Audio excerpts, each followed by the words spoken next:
maybe.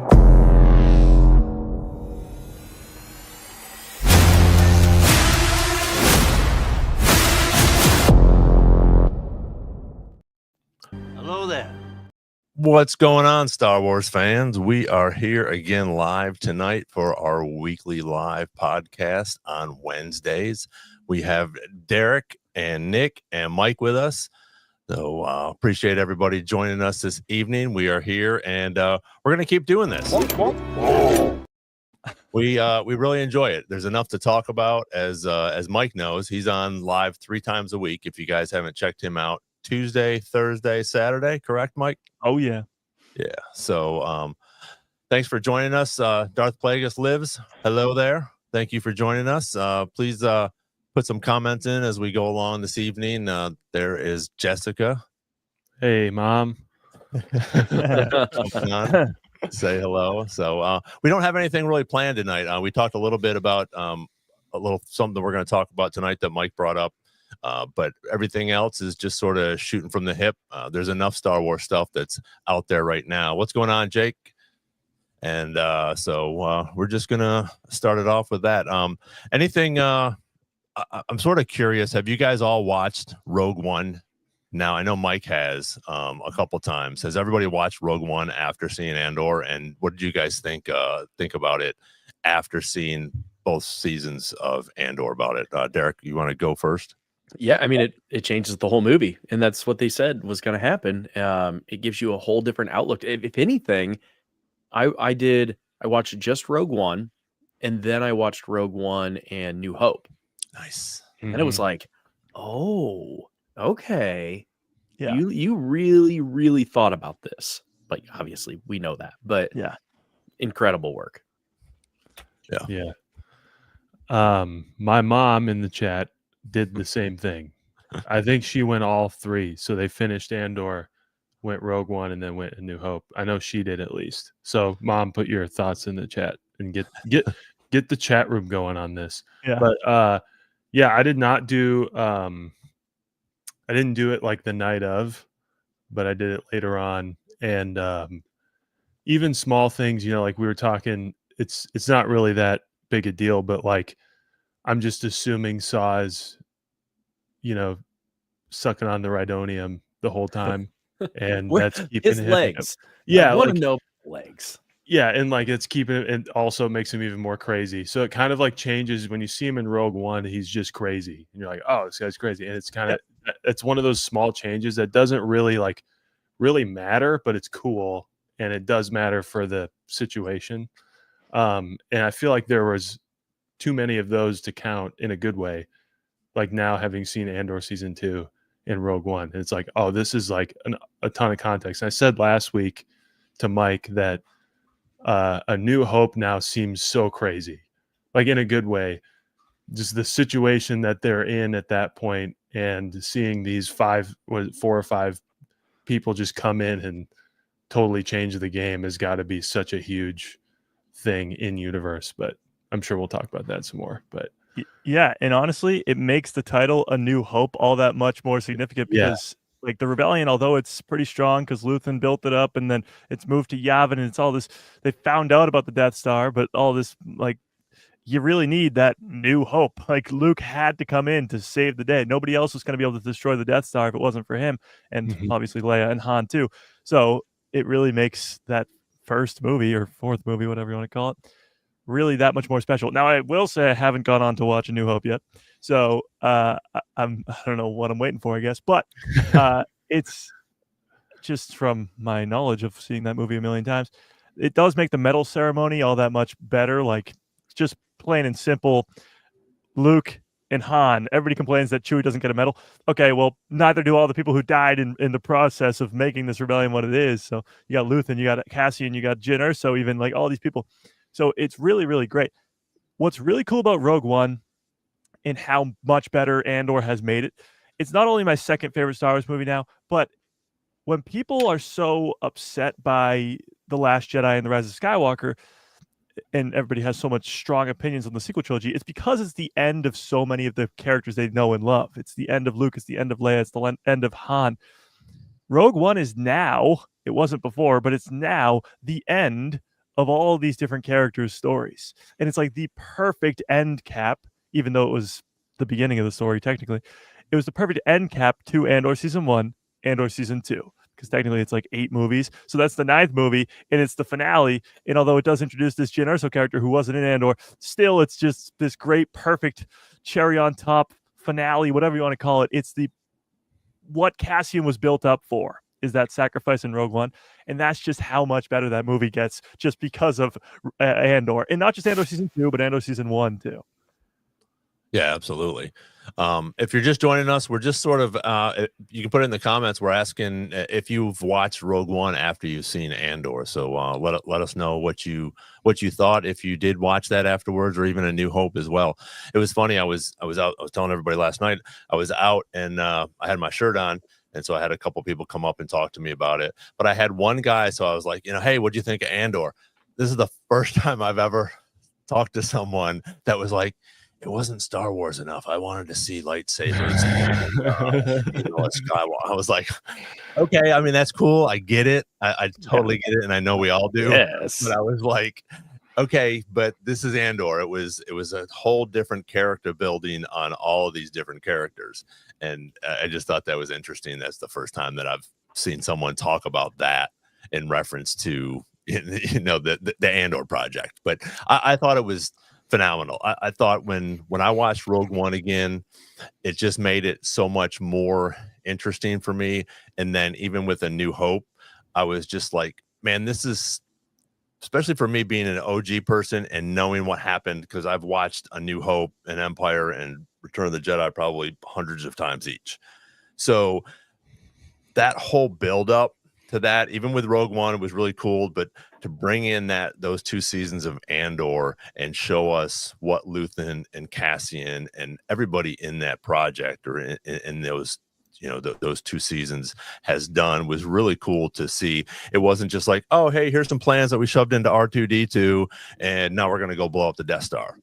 Yeah. It was just this whole big buildup. And I thought it just made Rogue One and A New Hope that much better, which was really cool. Oh, 100%. And it's crazy because George Lucas created Star Wars on purpose to just throw you into the middle of the story. Like he always says, he wants to throw you in the middle of a story. So as much as the prequels did tell the beginning of that story for many of those characters, it wasn't the beginning for the rebellion, at least. So getting to see that sort of beginning story that George never, I guess, got to tell in a way, it's so good. But I will say to that guy who was like, oh, it's not Star Wars because there's no lightsabers and whatever, there's still people online that are calling it Andor and still saying that like it wasn't good. Whatever. I mean, everybody has their own opinions. I get that. That's even what if they're wrong. Well, that's what makes Andor so good. Is it's like, if you like this side of Star Wars, you can come watch it. If you don't, then you don't have to, and you can go watch more lightsaber stuff and whatever. Like it's giving us more of a unique take on Star Wars while still allowing you to do the other stuff. Because even when you get to Rogue One, there's still lightsabers, there's still Vader, there's still Leia and all the great Star Warsy characters. But Andor is just more of a unique taste, I guess. Yeah, I also recall a lot of criticism in the last 10 years for things that have a lot of lightsabers in them. So I just also true. Think it just kind of, you probably won't like it if you're kind of miserable about everything. So right. Yeah, and that's the idea too. Is since the Disney acquired Star Wars, or even the sequel trilogy happened, anything that comes out from Disney Star Wars, even if it's good or bad or whatever, it doesn't matter. There's got to be a certain amount of people who just go, nope, they can't even watch it, they can't do anything with it, so they'll just crap on it online. So you're gonna have that forever in Star Wars, it seems like. Yeah. And one thing I wanted to talk about is how impossibly hard it was to know that the episodes were out, and I was like 10 miles away from phone range where I could not download them, and had to wait several days to watch them, especially because I was getting text messages, and Ron and Nick are texting like, oh my gosh, that was incredible. And I'm like, that's devastating. Yeah, I like what Steven said, and I agree with you with the K2. That hit harder. We got to know him a little bit more, and I think Krennic did seem less of a buffoon. He had a good lead up story into that, which I really enjoyed as well. And same with Jacob, where he talked about, what breaks his heart the most is looking at Andor's face at the end. It's a whole different thing now at the end of Rogue One that we're able to comprehend now that we know this whole story. And I called her being pregnant too. I went back. I was like, I think I said that, but I went back and watched the episode. I'm like, I said it. I knew it was gonna. You did. Well, what's funny too is so many people, when you watch Rogue One for the first time, you think that like Cassian and Jyn Erso kind of have like this romantic type thing, and it's still kind of there. But now that you've seen the backstory, you're like, okay, he's the reason they don't kiss on the beach or like they don't go to the next step with those two characters is because that never really was the intention. They're just both saving the universe. Like there's not much more to that. I'll be honest, that's kind of how I felt. Go ahead, Nick. Oh no, you can go. It's good. I was just saying, you're going to have empathy for someone like that, whether it's a male or female or whatever. You're going through and you're both sacrificing your lives for this cause. And it didn't have to be a romantic relationship. It was just a man. You know what? We did it. They're celebrating and they're sitting on the beach and they're like, "Yep, well, we're going to die now." Yeah, So I thought that was it's definitely a good lead up into that, and it helps out. But that guy B, that's pretty interesting. I think that you weren't really a Cassian fan, but this definitely changed your thinking of him well after you watch this, and that's a cool thing. To Mike's point last week, I also, that guy B, kind of agree. Like I never viewed Rogue One as a Cassian story at all. And the Andor show announcement several years ago was like a head scratcher for me. Like, okay, this will be cool. But like, I would have assumed you'd pick anybody on the cast. I would not have guessed Cassian Andor. And now Rogue One kind of feels like a Cassian story in a way, even though it's an ensemble thing. Because you're following all the characters through him, I felt like it added something where I thought Cassian was cool, but I wasn't really thinking about him a lot in my first viewings of Rogue One. It was more like Jyn, what's going on with, the situation more or less, which Star Wars is really good at that, like taking an ensemble and like, you can kind of follow how everyone's going. But I would agree with that. Like I didn't view it as a Cassian forward movie, and now it kind of feels a little bit more like one because I have more of an appreciation for him. So and about him and Jyn, like I didn't really think it was like a romantic thing. I felt like the lead up where Cassian like at Yavin puts together Rogue One, the group, and is like, you're thinking the right way. Let's go do this thing. And like every step along the way where he's like, we got to keep going is more like a sense of this active duty. Basically, we kind of know it's a suicide mission. Like we're in this together and we're dying. Yeah. So, I never really viewed that as like, especially with the hug, it's like, all right, here it is. Instead of like, oh my God, we've fallen in love through all this stuff. It's like, man, this thing is crazy and we're done.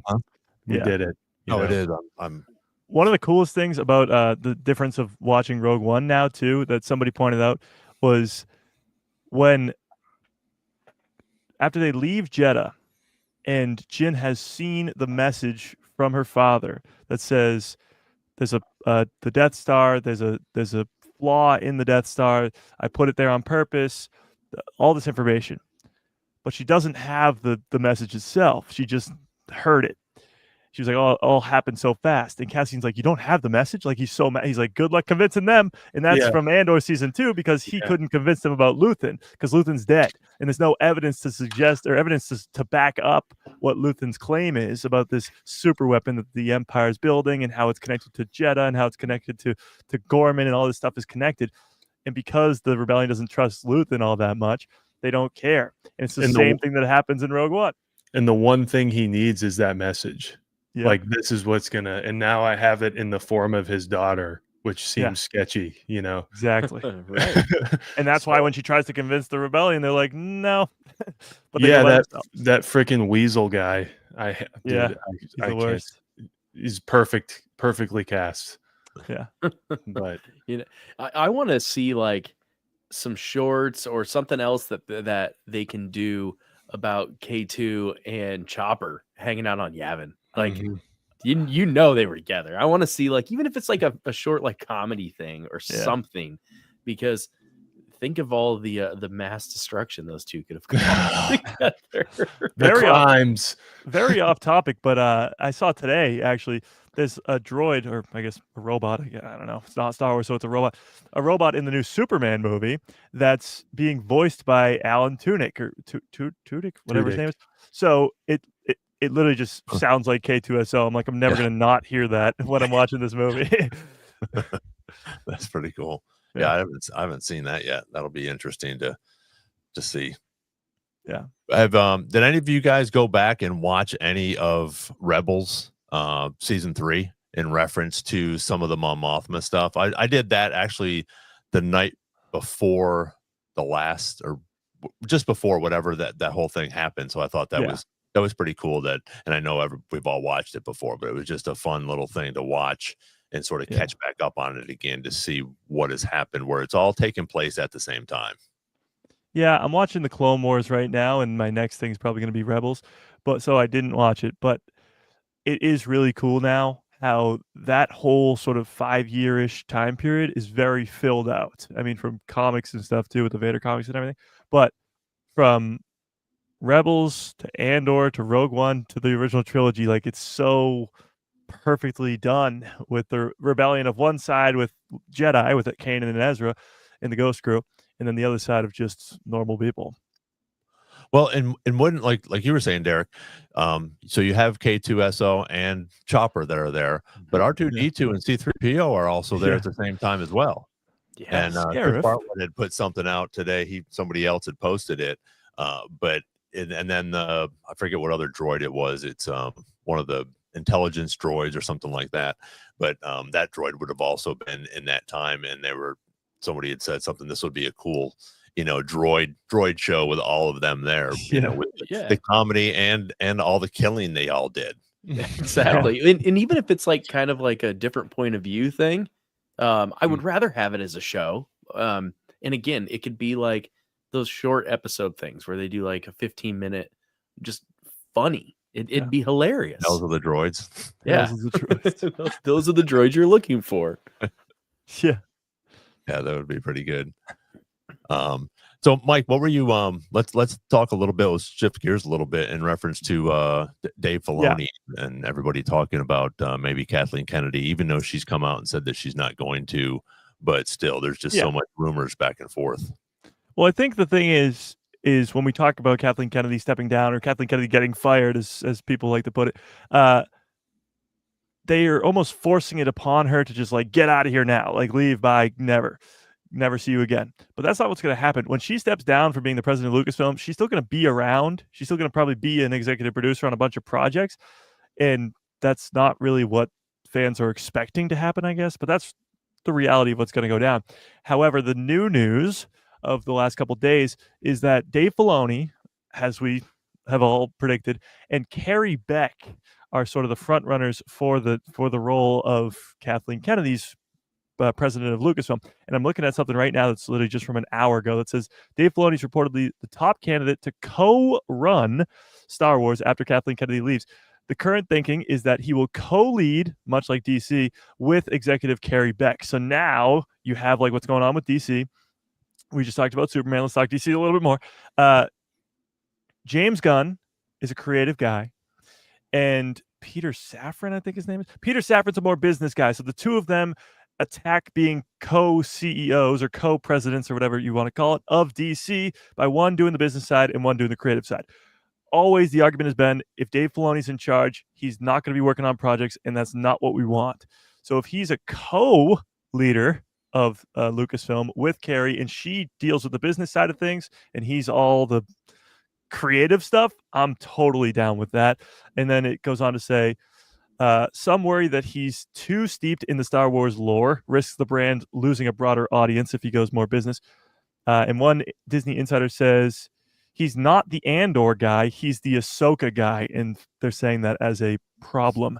But that's Bring it on. the current news as it states. They'll be co-heads of Lucasfilm. At least that's the current rumor, and that's from the Hollywood Reporter. So pretty good sources there. Yeah. So what do we think?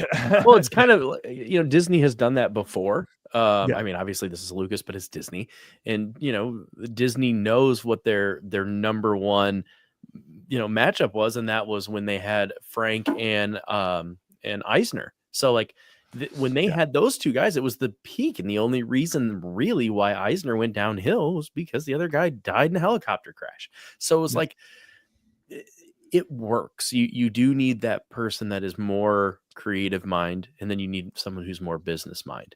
And I think we talked about it on one of the episodes where I'm like, I feel like Kathleen has kind of redeemed herself a lot in my eyes. And especially like her career was incredible. She had an incredible career. She was the person for the job. Yeah. Now, whether we like the direction she went on everything, okay. But we all agree that we got more Star Wars. Mhm. Yeah, I mean, the argument was always, whenever something goes wrong, it's Kathleen Kennedy's fault. But whenever Right. something's great, it's never her. Right. So they always give her the bad stuff, but never the good news. She's the one who brought Tony Gilroy on to Rogue One and then gave him Andor. She's the one who brought Dave and John Favreau together. Like, nobody gives her credit for doing those things. They only just crap on her for the stuff they don't like. Yeah, I Mhm. mean, in the same year, you had, sequel hate and season 7 Clone Wars love. And the Exactly. person who makes both of those happen is the same person. Exactly. So it's like, And that's obviously a part of the job. She's the president of the company, so she gets the good and the bad, but she doesn't really get the good. Like, she really just gets the bad. So it'll be interesting to see if something bombs with Star Wars, if this does go through as these co-heads, who they'll blame. Probably Dave, because he's more of a known name than Carrie, but it'll be interesting. I don't think so. I think they're going to say he gets handcuffed by the business side. And I would appreciate the thing being like Dave does what. So I don't know if anyone in the chat has watched our interview with James Lucino, but I could see it being a pretty good sort of like George Lucas relationship where they want to do something and Dave says that doesn't really work. Yeah. Like, no, we can't really do that, but we can do this. Like that sort of thing. I don't want him bogged down in the business side of stuff. Well, And what I actually agree with that quote you said. I know that we have mixed feelings around the chat, it looked like. Yeah. I agree. He's the Ahsoka guy, and other people are the Andor people, and I think it's fine to have both. Yes. But he's I the Star Wars guy too. Yeah. He is But the like- Star Wars guy now. But like I could see if we just keep going down the rabbit hole of like Ahsoka style shows, and we don't, and then you put something like Andor on his plate, it doesn't hit the same. I'd rather him spending his time there and then get the Gilroys of the world to do something different that's cool that we're not expecting and have it all, rather than like, because we love Dave Filoni, have him do everything. Like Exactly. I don't think that's a good way to go. So I think it's cool to have two people that can kind of steer the ship a little bit. Yeah, and the reason that you have like Dave Filoni, they call it the Ahsoka guy, because with Ahsoka, he pretty much took his favorite toys, Ahsoka Tano, Anakin Skywalker, and put them into a show that he created. If he has an idea pitched to him, because he will be the leader, and it's a great idea like Andor, he's not going to say no. Like, he's not going to make it, like you said, he's not going to make it himself, but he's not going to say no. The Tony Gilroys of the world will come to him and be like, "This is a great idea," and he'll be like, "Yeah, it is. Let's do it." Yeah. And he won't be hands-on, but he'll be on set, and he'll be the George Lucas guy going, "Yes, do this, don't do that. That's lore. This is not. That's this. Do that. So yeah, I mean, he won't stop stuff like Andor from happening. He just won't be as hands-on with stuff like that. What I think this is really saying is Kathleen Kennedy's got pretty much a couple years left in a transition period, and Dave's gonna do Ahsoka season 2. He's gonna do his own movie, and hopefully both are just bangers and huge hits, and they go, guess what? The guy who just gave you that great season of television and this great movie is now our leader. And then we're all gonna be like, yeah. Yeah, Jan brings up an interesting question. Do you think Andor happens if George is still in charge? I'm like, and I feel like Andor happened because George is still involved. I think a lot so? of things.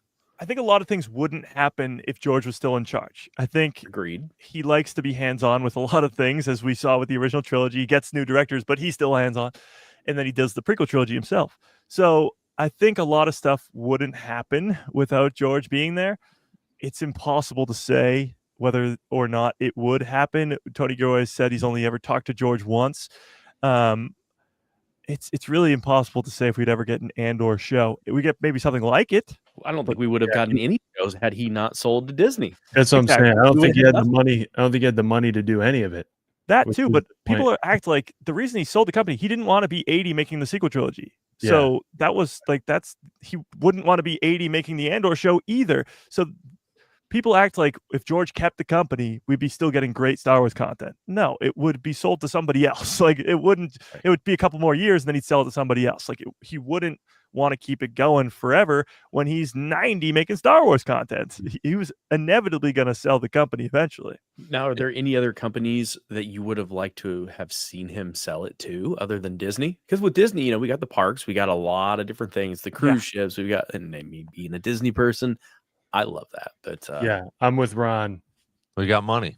Wait, Where else are you gonna? Exactly. Where else is he gonna sell it to?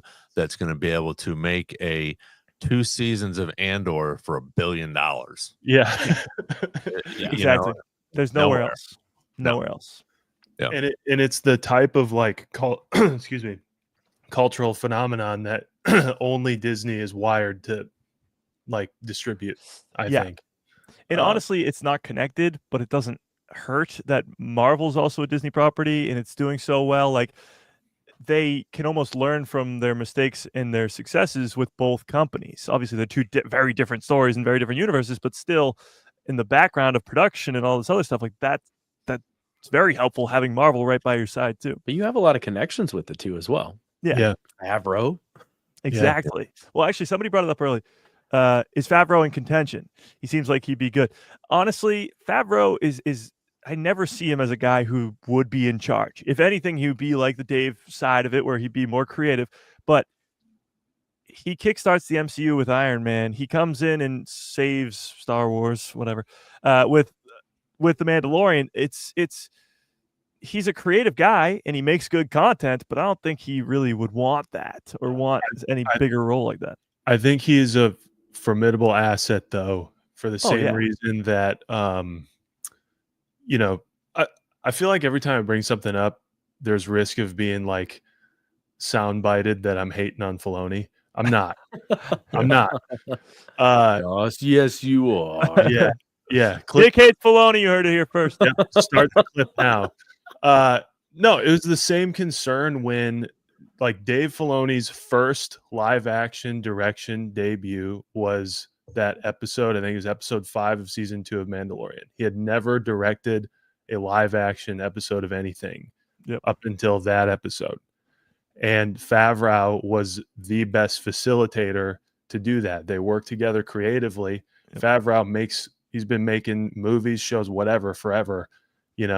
He's a great facilitator for the process of like making the thing. The same way we're talking about Kathleen Kennedy being the making things happen. Jan just said that in the chat too. Yeah. Like, oh, there we go. Me and Jan right here. But no, like for the same reason, it's not like Filoni has gotten like a ton of live action experience under his belt. He's done 1 season of Ahsoka plus that episode or whatever else he did in The Mandalorian. And I'm not like bashing Filoni. I think it'd be a good idea to keep Favreau around until like we get some more. And honestly, I think it'd be a good idea to just like have him keep making shows, Favreau. Like have him in the building because they work. You could give him an extended role with the company too. Yeah, but like he doesn't have to be officially an executive, but he can be around, kind of like Filoni is right now. And Filoni gets the big job, and then And I think he's more valuable doing outside projects as well, because at that point, like, okay, so if you put him in this huge leadership role with Lucas, then do you lose him with Marvel and all of the other things? Because he does other side projects too. And I feel like him having that freedom is what helps his creativity with Star Wars. Yeah. Mhm. Agreed. I just found this other thing too, more on that. Dave Filoni, Carrie Beck, top candidates to replace Kathleen Kennedy as co-presidents of Lucasfilm. Carrie Beck is currently president of live action and animation. She executive produced The Bad Batch, all 3 seasons, and produced Clone Wars season 7 and Mando season 2. So, pretty good. Yeah, There you go. yeah, good resume for sure. But I think it's a good idea to have both of them in there because you have the creative side, you have the business side, and I think that would be a great combination. And I don't think John would want to do that. I think John likes doing what he's doing. Mm-hmm. Well, that too, You and you see it in the interviews too when John's like, "Yeah, I'll say, can we do this?" And Dave's like, "No, you can't because of this reason or that reason," or "Yes, we can do this, but you can do that," or whatever. Like he's bouncing off of Dave because Dave is like the encyclopedia of Star Wars. Well, John is just trying to make great Star Wars while trying to stay inside the canon, I guess. Yeah, stay in the lines. Yeah, which I think is pretty good.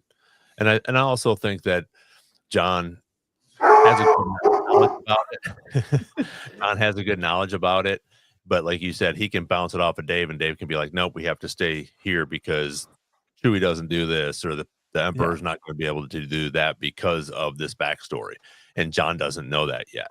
And I think John's a very creative person, so I think that'll be good for him to be on there still doing that creative stuff. But I really think that would be cool to have because I think Dave is Star Wars right now. Oh yeah. I feel like, and I think that if you have someone in there with him to still let him do his thing, and then have somebody else, do the business part of it as well. Mm-hmm. And they're already doing it. Like you watch Star Wars Celebration, Dave's on the stage all the time. He's the one doing all the stuff. Like Kathleen Kennedy only came out for the first day for the first panel. And that was it. Like they're trying to make him the poster boy for Star Wars, which is they're smart. also probably afraid of her getting booed. That too, but it's smart to make this guy, especially if you're going to transition him into being the next president. It's smart to make him the face of the company, at least from an outside perspective. Yeah, I think they definitely kept her off the stage a lot for the reason, Yeah, and they didn't want it to be like the NFL when now it's like Roger Goodell comes out and everybody boos and that's all you do. Star Wars is not football, so I feel like sports reference. There's a guy named David Stern who's passed away, but he was commissioner of the NBA forever. Yep. And in his last, they booed him every time. And in his last pick that he announced at a draft, crowd goes wild, deafening cheers. yeah. And then the new commissioner comes out and does his first pick ever, deafening boos. So it'd be. I don't think we would do that, but I don't think we've reached sports fan. No. No, we're not rioting and causing fires and stuff like what happened this week. Not yet. Yeah. I want to go off this a little bit. And what's your guys' take on Starfighter with Ryan Gosling coming into this? Honestly, I'll go first, I guess. Honestly, I don't know. I don't know anything about. All we know is that it's post sequels, but it's not connected to the characters. It's all brand new characters. Ryan Gosling, great actor. I don't know what role he's. I mean, I'm guessing he's a starfighter. The little knowledge we have, it gets me excited because I like Sean Levy quite a bit. Ryan Gosling's pretty chill, and it's Star Wars in a post sequel world where it's like, well, what's going on? First Order's gone. Resistance is gone. What's the galaxy look like? That's cool. But all the other movies I'm pretty much looking forward to more. Just because the little knowledge that we have, Yeah. I feel like I'm a little worried that they're expanding the timeline so far. Like we've already got books for stuff before, and now we're going even later. And yeah, I'm excited for it. I think it's great, but like, what if we have another reaction of like of the sequels? And again, Disney, it builds a whole park around that, and now they're abandoning the storyline of the park. I I think it's going to be good. Honestly, I think it's going to be good. I'm just a little worried about like how far do they go with the timeline. I would assume, based on very little information, that it might fill the void of like maybe a more adult version of what we got from Skeleton Crew. That it's just something fun, like not like in a Deadpool way, hopefully, in my opinion, but like in a way where Skeleton Crew is not necessarily yet, as we know, a very important part of the big story, but it was like really fun and kind of unexpected.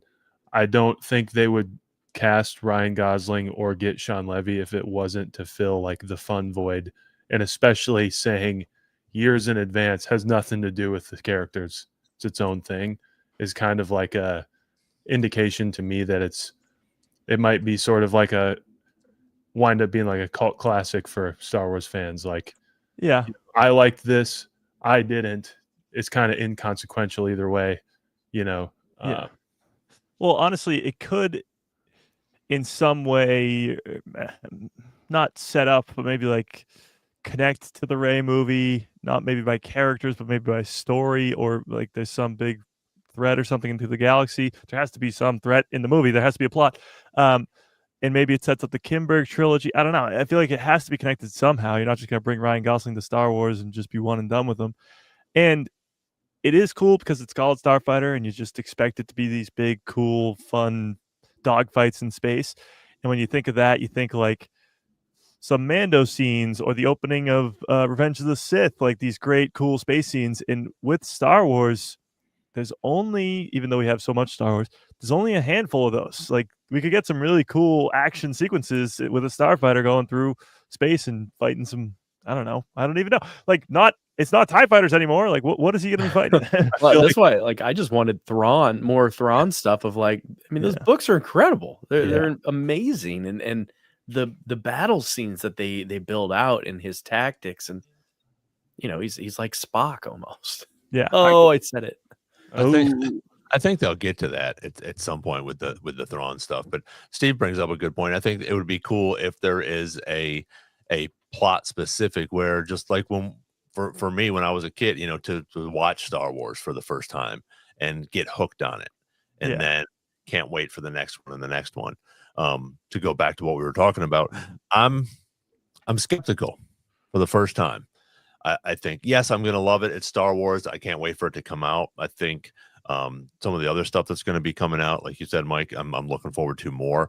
I don't like the thought of a big movie star like that, because that's not what we go for in Star Wars. They don't have the big stars, Robert De Niro's not in Star Wars, Leonardo DiCaprio's not in Star Wars. So I think that'll be interesting. And I think it'll be interesting with him directing. I thought Deadpool and Wolverine was an awesome movie for that specific genre. Yeah. I don't want him to bring in that type of stuff into Star Wars. I don't think it's going to fit as well. Obviously, like Mike, you had talked about, I think a couple weeks ago, making a rated R Star Wars.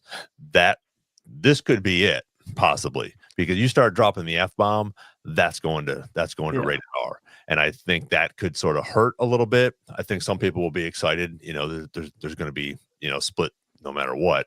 But for me, I hope they do a great job. And I'm going to look forward to it. But I just don't want it to go in that direction of the Deadpool Wolverine style of movie with this big, huge actor.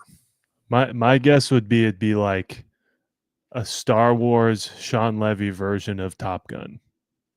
That would be great. Oh, that'd be amazing. Yeah, I'm in. Cool. So I will say, who's his wingman? Yeah, I will say, to the point of what Ron was just saying, everybody thinks Sean Levy, you think Deadpool and Wolverine, because that was his latest project. He didn't do the first two Deadpool movies, so that sort of setup of how that character already operated, all the F-bombs and all that stuff, was already established. But when you watch his other stuff, because Deadpool and Wolverine's a great movie, but when you watch his stuff that he did with Ryan Reynolds on Netflix, the Adam Project and Free Guy, those two, especially the Adam Project, it's a more serious tone. It's obviously Ryan Reynolds, so it's still funny, but it's a more serious tone, and he can pull off both. Like that's why I like Sean Levy so much. Like he's not just a Deadpool guy. He's not just the guy who's throwing F-bombs everywhere, making rated R films. So I don't think they'll go down that route. Hopefully not. Maybe I'll have to watch those. Yeah, you should. Adam Project's really good. But he's definitely like a comedy guy. I mean, definitely.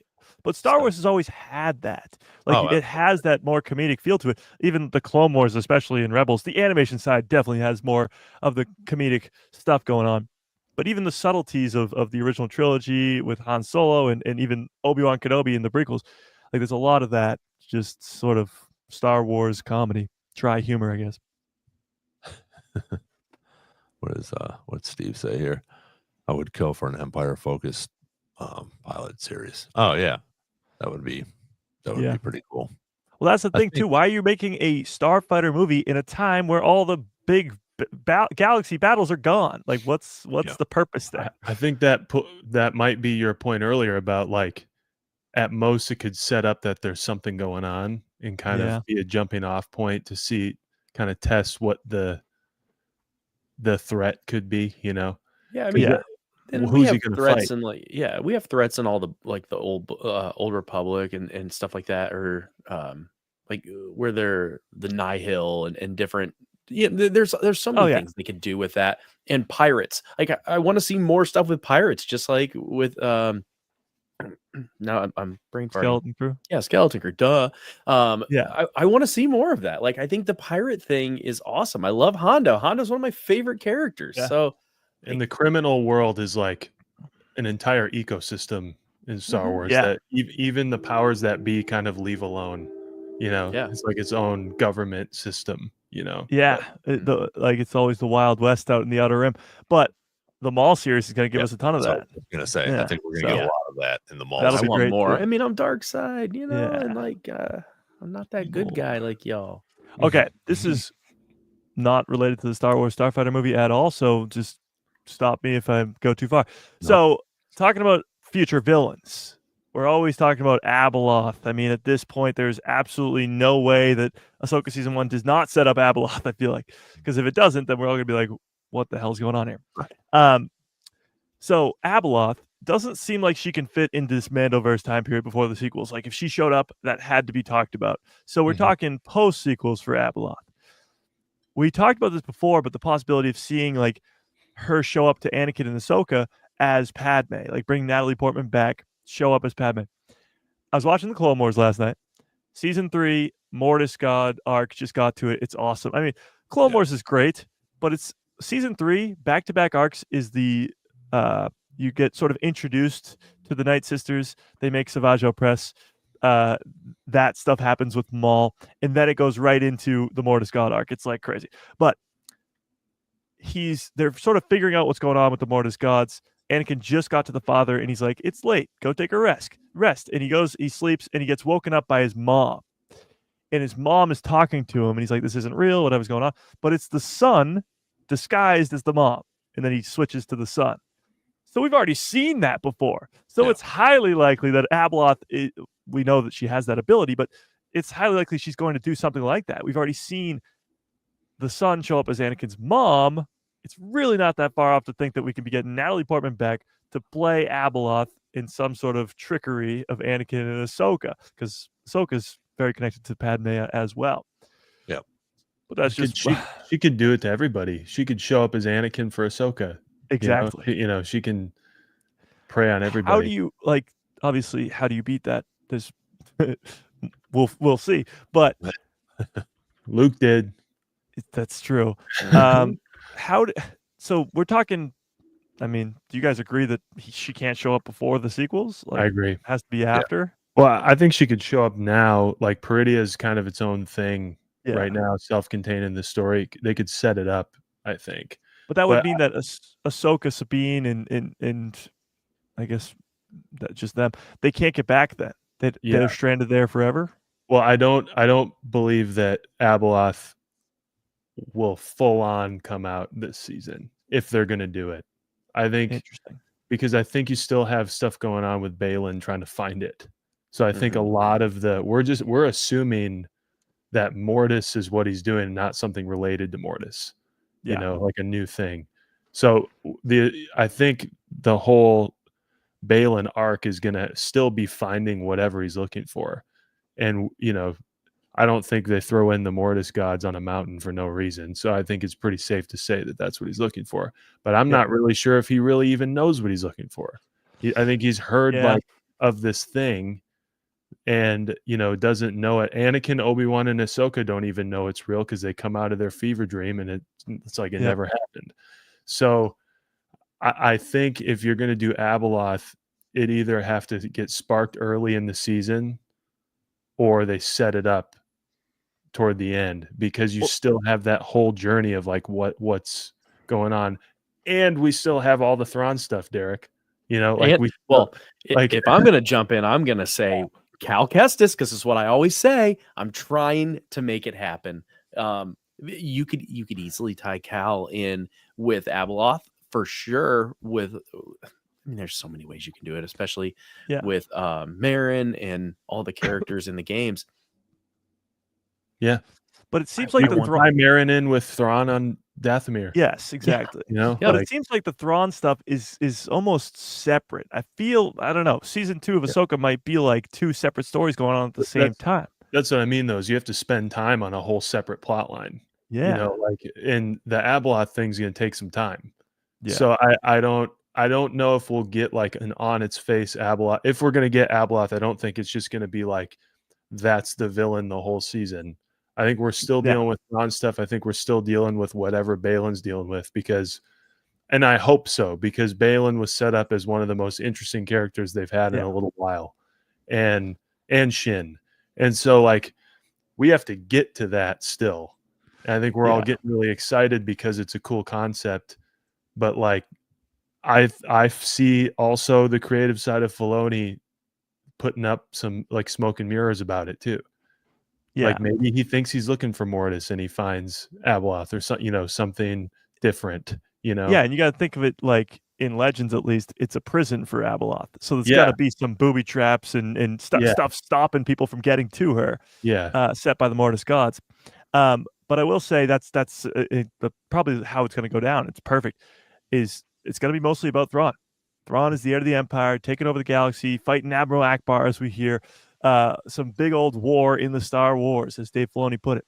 But yeah, I think you're absolutely right, Nick. I think it's just going to allude to Abeloth the whole season, mostly Balin Skull, mostly Shin Hati, and just sort of give us teases towards that, and maybe like hint towards an Ahsoka season 3, or at least maybe just give sort of a teaser as to why Ahsoka stays on Peridia, why Ahsoka's not involved with the stuff with Grand Admiral Thrawn. And honestly, leave the door open for getting more of Ezra, Cal Kestis, Luke Skywalker to battle Thrawn instead of Ahsoka and Sabine, I guess. And I think I really believe, and I don't have any reason for it, but I really believe Ahsoka is kind of like meant in its best, probably in Filoni's mind, to go several seasons. And that Ahsoka is the vehicle to fill in the original to sequel gaps. And everything kind of sprouts off of it the way that, the Ahsoka sprouted out of the Mandoverse. I think this is the vehicle. So I don't think it's just going to be teed up as like what Ahsoka's doing and what her fate is. Obviously, we have the Thrawn stuff, and that involves the entire story. That involves, I think out of the Ahsoka thing, if it goes multiple seasons, we get First Order stuff. We get the same way, Ron, you read Shadows of the Sith, like we get that stuff out of this show. Yeah. I don't see the way the story's going that it could be done in 2 seasons. I think we're looking at a lot. And Mando got 3, so maybe at least 3. And then off to other things, like I don't. Yeah, because he's still getting his movie. So I think what's going to happen too is, honestly, Ahsoka might not even be in the movie. Like not just the Mando movie, but Dave's movie too. Like it might just be the heir to the Empire. It might just solely be what's going on in this galaxy, not that. And Ahsoka season 2 might just put Ahsoka off to the side for a while. Honestly, it's almost like Dave Filoni. How long can I keep Ahsoka alive for? Can she survive the sequel trilogy? Yeah. We'll find out next week. Because everybody's like, well, was she alive when she called out to Rey in The Rise of Skywalker? Maybe. I mean, maybe she was on Peridia. Who knows? Yeah, I definitely think it's going to be. There has to be the 2 stories on Ahsoka, because you have Peridia, and then you have the regular universe. So they have to do both of those stories, and they're not going to turn around the second episode and leave Peridia and go back to the regular galaxy. Exactly. So we're going to have two stories throughout that whole season, I think, and maybe they tie it in at the end, but I think you guys are right. I think what they'll do is you're going to have to go into a third season. And try to Ahsoka, more of Ahsoka these. says in the finale too, this is where we're supposed to be. Like that's Yeah. they're not going anywhere. They're Yeah. supposed to be there. And I also, wonder if like, that's gonna be with Abeloth, if she knows a little bit of something that's why they're there. If they're going to have to deal with, because what else is there that they're going to have to deal with? What else are they Nothing. there for? And they really set up Thrawn running from something there, which is really Yeah. cool. Because like he's on his way out and he's like, goodbye. Like I'm not dealing with whatever's here. mhm. Yeah. I could see also a little avenue of like, you already have the owl flying around. I think there's going to be little breadcrumbs for Ahsoka remembering her experience Yeah. on Mortis. And it will tell the audience too. Mhm. Because like people who didn't watch the Clone Wars don't know what the hell the Mortis gods are. I So could see that being your cameo of if you were ever Yes. going to get a Ewan McGregor Yep. cameo, like it'd be something to do with that experience. Not I don't think we need those Clone Wars flashbacks anymore. I think she's past that. That was actually useful for her getting over something. And not like I don't think we're going to get flashbacks like that anymore, which to your point about Natalie Portman being a trap of Abeloth or whatever, like that is more likely to me than a flashback, because I don't know, Ahsoka's kind of like championed herself now, like she's gotten over it, and but no, absolutely. They use flashbacks and they use them well to, I guess, give fans what they want. But when you look at the Mandoverse, they really only used flashbacks a few times to show Grogu and his escaping Order 66, and they teased at it from Luke Skywalker putting his hand on his head and all this other stuff, making him remember. And then they do it through the World Between Worlds, and that's about it. So I agree with you. I don't think we're going to get any other flashbacks unless it's her remembering, because you can't go back to the World Between Worlds. Everybody's like, oh, we're going to see it again in season 2. No, we're not going to see it again. That's only really happens when she dies. Ezra pulls her out, and Anakin, some may argue, pulls her out to save her from losing to Vader and then losing to Balin. So, I would like to touch on something that Zima YT, God, I can't do this. There we go. Right here. That last one, that's interesting. So Zemus YT says, and maybe Balin will be portrayed as the son, Ahsoka the daughter, Anakin the father. I would like to get into this a little bit, although I think it's cool. Ron and I have talked about this a long time ago. The Mortis arc at first watch was like confusing to me a long time ago. After a few watches, it's a great lore bomb. And I think Zima, the point of the arc is to demonstrate that Anakin is not willing to do it. Yeah. Like Anakin is not willing to stay there and let go for the betterment of everybody.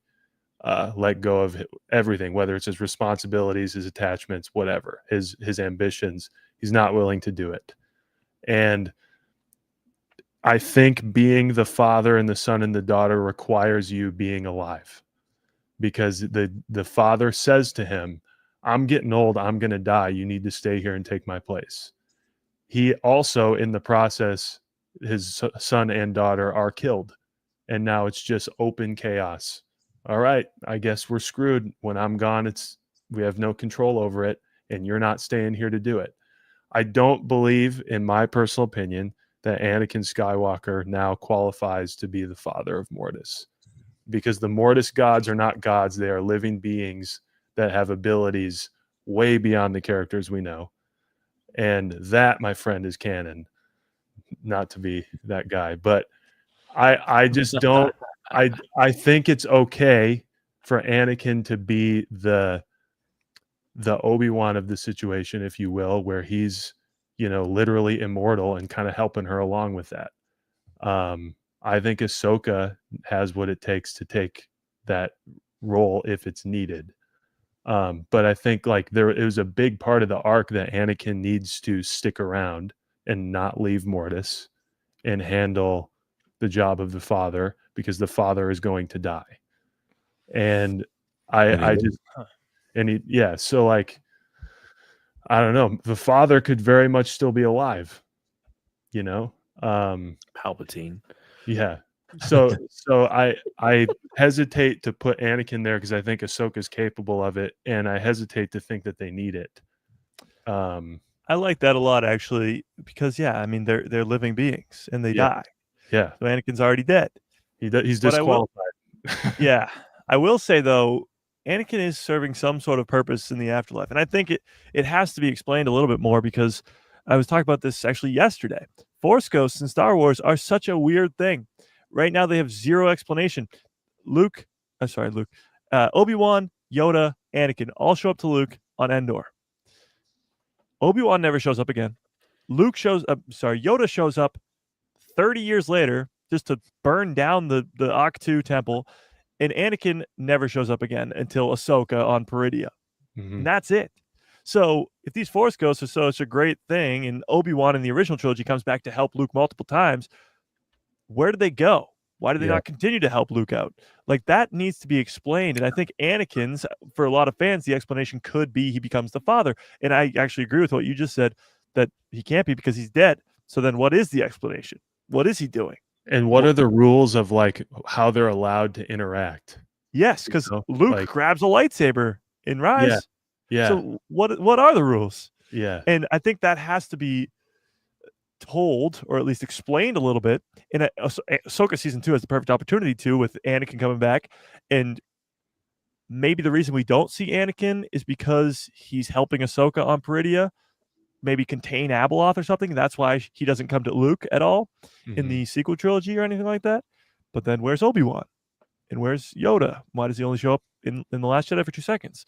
So I think a lot of questions need to be answered about Force ghosts in general, but I feel like Anakin does serve a greater purpose even in the afterlife. Maybe it is Abeloth. Maybe it's, I don't know. Yeah. And I also would not mind not getting an explanation, because that kind of retains that mysticism of, I think our assumption as fans is like they show up at the right time, but you can't just like use them like ChatGPT, you know? Like, yeah. I will say one other thing too. I caught in the first Mortis arc episode where they are going to see the thing that summoned them there. They get a message from the unknown regions. And that message is from an old Jedi code, it says, from over 2,000. There hasn't been used for 2,000 years. So were these Mortis gods in contact with the Jedi 2,000 years ago? Or like, what's the deal with the 2,000 year number? But also, when they go out there, it looks like the pyramid shape, or at least it's like an upside down pyramid shape. It almost looks like a holocron. A holocron. It kind of looks like this. It looks like this. But also in Legends, I guess now it's Legends. It's not canon yet because we're still getting the Dawn of the Jedi movie. But in Legends, this triangular looking thing goes around the galaxy and picks up all the Force sensitive people, brings them to Titan, and that's how the whole thing sort of gets started. But it is such a, like, that arc came out well over 10 years ago, and these Mortis gods really haven't been explained much. But like you said, Nick, a lot of it should remain a mystery. But as we go to like the Dawn of the Jedi and stuff, we might get a little bit more explanation there. And obviously on Peridea, we'll get a little bit more. I think it's interesting. Steve and Zima YT talk about Shin. I think I would agree more with Steve. I don't think that Shin is going to have anything to do with Abeloth. I think that she's a good character. She's a cool new character, but I think she's still going to have a smaller role than have to do anything with Abeloth. I think she's going to, just be almost like the protagonist in that, on that side in Peridea, but not have anything to do with Abeloth. Just a smaller villain. I think she's perfectly primed to accidentally set it off, though. Okay. I think she's pissed at Balin, or at least a little hurt that she got kind of left behind by everybody, and now she's with these marauders or whatever. And I think seems capable of like tracking them down when they finally get to wherever they're going. and I could see that causing a problem, and she would then be like important. I don't think she'll become Abeloth, but I think she'd be a good catalyst for things popping off. Like you said, Ron, like if the main villain's Abeloth, Shin might either like join the protagonist or like escalate the situation in her own way, you know. I actually kind of disagree. I think Abeloth, Shin, has been perfectly set up to not be Abeloth, obviously, but at least be a conduit for her, like just a body. Because when you look at the images or drawings, I guess, whatever, of Abeloth that we have, she's got the white hair, she's got the creepy look on her face, looks a little bit like Shin Hati. And we've heard in interviews a lot, they talk about how it was important, because everybody noticed, that Shin doesn't blink. Like, she doesn't blink at all. She's creepy as hell. And she's great. And then we love her for that. But she's set up in a weird spot, because Ahsoka season 2 ends perfectly for so many characters. Balin's going off to finish his adventure. Ahsoka's where they're supposed to be. Ezra gets back home. Thrawn gets to Dathomir. But Shin just goes off to these bandits. Like, what is she up to? What's her storyline? Like that. Like, it looked like for a second she might turn to be a good guy, but that didn't happen. So I don't know. We'll see. That's interesting. I didn't know that about her not blinking. Is there anything in any of the encyclopedias about what her species is? Is she human? Abeloth? No. Yeah, she's human. Shin is human. Shin. Oh, yeah, Shin's human. Okay. Yeah, I'll have to look into that. I did not know that. That's sort of interesting. Oh, watch Ahsoka again. She doesn't blink. It's creepy. Yeah. Shin is, for better or worse, a catalyst for everybody, no matter what. Yeah. You know, she's a catalyst for Sabine in the first season. She's a catalyst for Balin. I think she's going to be that in some way if they're setting up Abeloth, but I just don't know how. It could be just interpersonally with the characters. It could be, you know, the same thing we're talking about with Natalie Portman. Like, that would be a good pull for Balin. If you're, you know, drawing up ways to scare them, or, you know, maybe she's like, screw you, I'm going to find it first. And, you know, and kind of becomes it or whatever. I don't know, but it is so genius, because when you look at it, Ahsoka really only has 2 important new characters. There's other new characters, obviously, but most of the crew is either the Ghost crew or Ahsoka or people we've seen before from Rebels or people we've seen before from the Mandoverse. But Shin and Balin, you could work your way around doing Ahsoka without those 2 characters and without the Abeloth stuff. You could go to get Thrawn back, get Ezra back, and it'd be this whole great story, and still it works.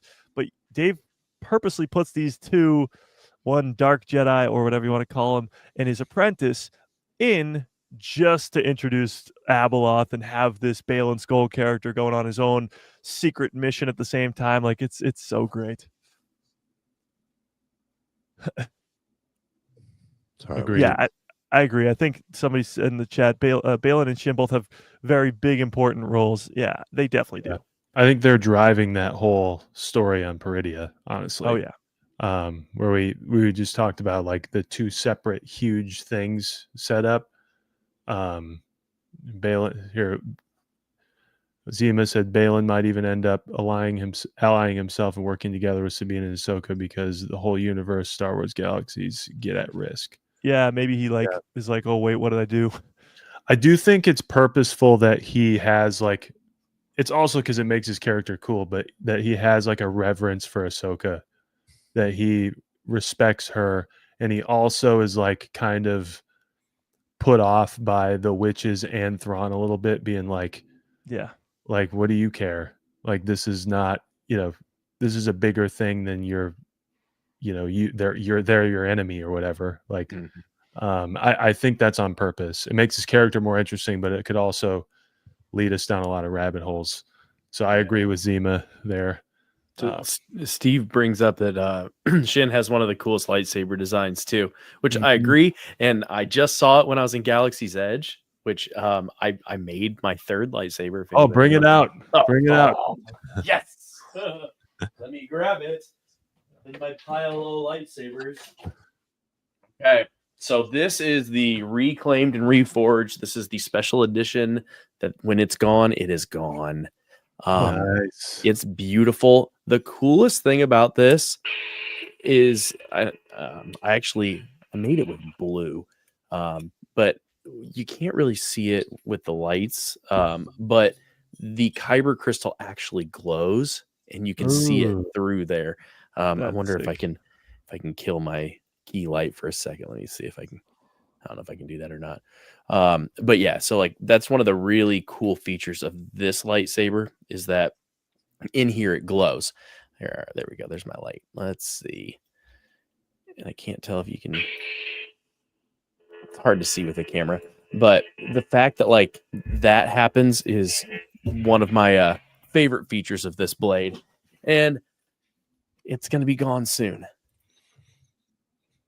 So pretty excited, and with it being my third time doing it, each time it's been a little bit different. I still got misty-eyed. I've got videos on my travel YouTube channel, which I don't promote very much, but that's my Let's Be Frank travel. So if anybody wants to see, I did one just of the build process, the whole process. So if you've never done it, don't watch it. But if you have done it and you want to see like what it's like now, it was really amazing. And I'll do another one. I guarantee this is not my last one. Did they have the Mara Jade one there? They didn't when I was there. I don't know if it was just out or if they're going to be done with it, but they didn't have it when I was Yeah, there. because they only had so many, I think. Yeah, But yeah, they what did did have a they say? special edition Ahsoka one that actually the Ooh. blades change colors. Nice. Yeah. New or old Ahsoka, like Clone Wars or the current? I think it was clone. It's in one of my videos. I'll send you the link. I'll have to double check. I was so excited that it changed colors because it's a legacy blade, and the legacy blades don't change colors. So Yeah. The only That was one that really did was cool. the Cal Kestis. right. Yeah. Speaking of Cal Kestis, I've been watching Jedi Survivor. Oh, nice. Like the So cutscenes and good. stuff. Yeah, everything that's all programmed together, and I'm enjoying that. I think that's a really cool story, and it brings Oh, us there now you to- can kind There of we see it go. glow. Yeah. Oh, There there we you go. Yeah. So you can Sweet see it joke. glow through those vents. It's just That's so cool. absolutely incredible. You just Nice. Disney, you nailed it. You absolutely crushed it with this one. Yeah. Mike, have you been down there yet? I went to Galaxy's Edge in California about a year and a half ago ish. I went with a couple buddies, and that's where I got Chopper. I didn't build a lightsaber, sadly. Yeah, no. I didn't. I went with sort of like you always go with a budget and you blow the budget on the first day. Yeah, so I spent plenty of money there, but I didn't build a lightsaber. I do have a Obi-Wan lightsaber. I didn't get at the park, but it's a Disney Obi-Wan Episode 3 Yeah. lightsaber. Yeah. I have the same one. Yeah, so that's pretty cool. But I was really sad the day I got there. They ran out of the coaxium sippers. Oh man. dang, That would Yeah, The big water bottle. Yeah. Yeah. I'm sorry. I mean, that hurt. Galaxy's Edge is just the coolest thing. Like you really feel like you're in Star Wars, and you can go in and, of course, get the blue milk and do all the stuff with but you're just so immersed in the Star Wars universe. It's insane. Oh, The two rides are just awesome. oh yeah. And Jan, you and I were cool until that comment. The whole Galaxy's Edge and Disneyland's better. That's not true. Just the color scheme in Disney World's better because Disney World they have to use more vibrant colors because they fade faster. So Disneyland, come on. I will say the coolest thing though was I think the Rise of Resistance, is that the name of the ride? Mhm. So that one where you get in the ship and when you come out of the ship, you've been captured by the First Order or whatever it is, and you come out into this hangar bay and there's a whole squad of stormtroopers standing in front of you and there's space and there's ships flying, like you literally feel like you're it. Like I'm like, hold on, wait a second, am I in space right now? Like it's so cool. It's Jan wild is how right. they There's make no- you. Oh, go Oh, ahead. go ahead. I was gonna say Jan's right. There is no projection or fireworks in Disney World, but there's more. It's just better. Come on. I'm I only was, saying that I was going because to ask, are they pretty similar though? I they're mean, identical. little things. Yeah, they're identical. It's just like how you get into it is different, obviously, because one's in Disneyland, and then the other one's at Hollywood Studios. But other than that, they're identical parks or identical lands. It's just the color schemes are a little bit different because of the weather. And Disneyland does have way more stuff. They have the droids that are walking around, which they did announce that the BD droids are going to be on the cruise ships now, but not at Disney World. Little angry there. They do have the incredible fireworks show and projection show, which I don't know why they don't have at Disney World. So Yeah. And Steve said, never skip the Rana wraps. No, I could do without the Cocoa Puff coffee, but I did go to Oga's Cantina as well. Got me some Gomorian beer. It was incredible. I gotta sit right in front of DJ Rex, and I raged out. It was just the best. That's awesome. Let's see that BB-8 just flying off the edge of a ship into the water. Whoops. Yeah. Well, I will say too, going there, I definitely want to go to the Disney World one just to see obviously the differences and just go again, obviously. But it is really, really cool. It's honestly cooler at night. It's almost like you're definitely really in Star Wars. But the funniest thing was I was there with a friend of mine, and we got like the pass to get your pictures taken or whatever from the people, whatever it was. And then like it uploads it to your phone, and like it was like point over there, and then they digitally add like R2D2 or BB-8 or something, like putting a thumbs up or whatever it is. And we were doing that by the Millennium Falcon, and everybody was so nice. And then we go over to the First Order side, and somebody's taking our picture. They're like, "You want us to take your picture?" And they were so mean about it. I was like, "What the hell is going on here?" And then they took our picture, and then we're walking away, and I was like, "Wait, are they paid to be mean to us? Like, is that on purpose? Because it's the First Order side." It's pretty good. Yeah. There was Well, and the best time to really go, you said at night, the best time's like golden hour, at least at Disney World, because at golden hour, the colors that from the sun that are shining in there are incredible. And it just has this different, like the street market area vibe is just amazing. Yeah. Jan, are the Star Wars nights at Disney World again? No.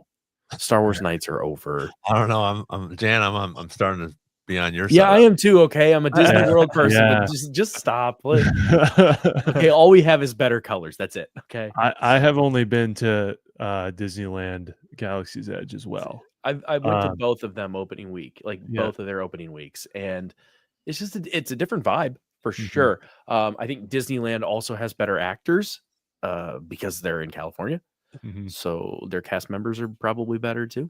I don't know. Well, and in Celebration, depending on which one you go to, whether if you go to the Orlando or you go to the one out in California, they do a thing with Disneyland or Disney World. They usually have one night where you can go, and they have a night for the Celebration people to go. It's usually more money, obviously, and an extra ticket, but it's pretty cool because you get to go with everybody that's at Celebration, and even though when you're there at Disney World or Disneyland, there's some fans there, but there's also people there just because they want to go check it out or whatever. But it's so much cooler, sort of like this. It's so much cooler to have a podcast when you have 4 people that are really into Star Wars, except, 1 or 2 of them are like, yeah, I've seen it a couple times, so I think it's cool when you do that. So I'm hoping to get there this year, back down to Disney World, but I'm really looking forward to 27 for Celebration and what they're going to do with that. I think that's going to be one of the best celebrations that they're going to be able to, that they've done so far, because you have the 50th anniversary of A New Hope. I mean, where it all began. So they have to do something just extraordinary, and I think that's going to be cool. And I think all 4 of us need to be there. Which is interesting that they wouldn't put it in Anaheim again, because it was such an easy, Austin and I literally walked from the convention center to Galaxy's Edge. It was across the street. Yeah, and I find it interesting they didn't go back there. They went to like LA proper, I guess, right? Yeah. It's like in LA.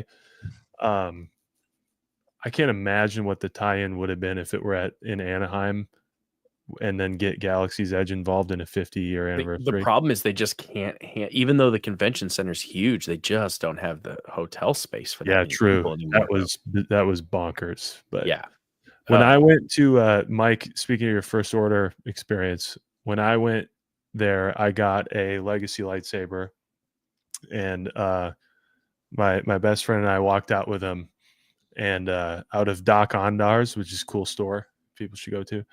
That's where all the legacy lightsabers are. And they have like this plastic film on them that like is like a band.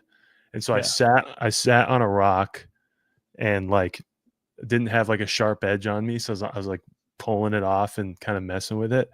And so I'm very like focused on the box. And I finally got it open. I opened it up and I'm like looking at it. And I literally like look up and there's like a crowd of people around me because one of the stormtroopers is like above me just staring at the box. he's just staring at the box. He like looks at me. He looks at the box and he looks at me, and there's another one behind him. And then behind them is like Kylo Ren's talking to the people. Mm-hmm. And they have those pre-programmed sayings, and he's just like talking shit to me with it. And then the cast members are everything. Like, Mike was talking about with the First Order. The first time I rode Rise of the Resistance, they get you into your lines before they put you in. Spoiler alert, it's been open for plenty of time. I don't care. But they put you into a cell, and when they tell you the lines, they're playing a part. They are part of the First Order. They are mean. They're very stern. Yeah. And they told me, but I'm so excited. I'm like shaking. I'm so excited. And they told me to go on red, and I accidentally went on orange. I was like, whatever. They look very similar. And the person, the cast member walks up and he goes, I said to get on the red. And I like quickly thinking, I was like, oh, I'm sorry, I'm colorblind. I'm not. I just said it because I was like, I don't know why it just popped in. I was like, I'm going to play with him a little bit. And he, without even missing a beat, he goes, I fail to see where that's my problem. Oh, that's so good. I was like, here's my wallet. Who do I tell that you need a raise? Like it was just so perfect because he was so in character. Like that's like the anti-Disney thing for them to do. Mm-hmm. And that he just hit it out of the park. Yeah, it was great. And Steve said that a little tip to get the last reservation at Oga's. It's hard to get that, but here's an even bigger pro tip. Disney does not start pushing people out of any of their parks until at least an hour after close. So if the park closes at 9, they're not going to make you even start going to the front until 10. So if you want to hang out in the park, and you should, I did this on my trip. If you want to hang out in the park after everybody's gone, within 15 minutes of the nighttime shows, it is empty. Just sit there and enjoy it. There's no rides going on. The restaurants are closed, but just sit there and enjoy it. And in Galaxy's Edge, there was no one there. It was me and my friend Meg. Or I'm sorry, this one was just me. But like she'll go there and she has her channel where she draws. And she'll just sit in Galaxy's Edge between 9 and 10 or whenever closing time is and just draws and does like live videos. It's the best way to experience it. Yeah, when I got Chopper, and it was kind of closer to close. It's probably only a couple more hours, whatever. And the lady who was working there was like, "Oh, we'll hold it for you. Just come back later and pick it up because we're gonna go on rides and stuff." So at the end of the night, we came over and picked up Chopper. But like you said, it was like empty. Like everybody had already left, and it was so cool. Mm-hmm. Yeah, and that's for all the Disney parks. Even if you're not like a Star Wars fan, I did that at Epcot when I was there, and then it started raining, and I was walking around World Showcase. I didn't have my backpack, but I had like my really nice camera, like my $3,000 camera, and it's like pouring. Yikes! I made it through barely, but I was soaked. The video is hilarious. Yeah, I wish they would bring that. What's it called, Derek? The one that they took away. That thing we were going to go to. The hotel. Yeah, when you were immersed in it. The hotel, yeah, that would I don't know if you've had, but I've talked to a few friends that have gone a couple times, and it was just so cool. But unfortunately, it was just so expensive. For most people, you're not going to be able to afford it. Where I get that to a certain extent, because again, if you make it affordable, everybody's going to go there, and there's only a certain amount of people that they could put in there, along with being able to be realistic, because you could pick your own adventures. You could be as immersed as possible. If you didn't want to do anything, you didn't have to. You just go to the bar or have dinner or whatever and just walk around the ship, but you could also be a smuggler. You could be on the light side or the dark side, and you could go, and they had different things where, you know, your next mission was this or that. And I think that would be really cool. But again, you know, for what, 3 days and $5,000, I mean, it's a little pricey. Yeah. Yeah. Yeah. I've known several people like Ryan on my other podcast did that twice. And one of the times he even stayed with a bunch of people he didn't know. He just met on a Facebook group and had a great time. But they're starting to add a lot of those aspects into the cruise lines. I mean, obviously, it's not a 3-day thing, but like they've got better bars and things for more of adult kind of situations. And I think that should be the way they go with things, or even if it's a night, like one night of doing very immersed stuff. I think it's amazing that they tried it, and it was a great effort, and it really kind of changed the game in fully immersive resorts. But it was too expensive. Mm-hmm. Yeah. And too niche. Yeah. People are like, what if they do that with Harry Potter? I'm like, it's still not going to work. No. It's too Yeah, it's expensive. the same problem. Yep. Yeah. Galactic Star Cruiser. Thanks, Steve. Mike, I got to ask you a question. I haven't, and just usually because I'm watching you on my phone. Have you had that Boba Fett helmet on your, I guess it would be your left there for a while? Yeah. Oh, okay. Been here forever. It used to be where Chopper was. Okay. Yeah. Okay. Yeah, it's been there forever. You got some pretty cool things for your birthday, especially the holocron. Yeah, the holocron. Yeah, this Happy thing's sweet. birthday. Oh, thank you. Yes, it was last Friday. I think. Yeah. Friday.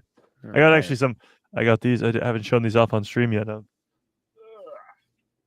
Exclusive. I got a bunch of Black Series figures. Ooh. Oh, Nice. Obi-Wan, Oh, Yeah. Han Solo. nice. He's a little bit beat up, but still Han Solo. And Din Djarin, Mhm. Nice. the Mandalorian. That thing is pretty sweet up there. He Yep. loses this sadly very quickly, but this thing was awesome. Yep. I'm trying to see if I have any of them. I have a whole big collection on the other side of the room as well. And I got this Grand Admiral Thrawn pop figure.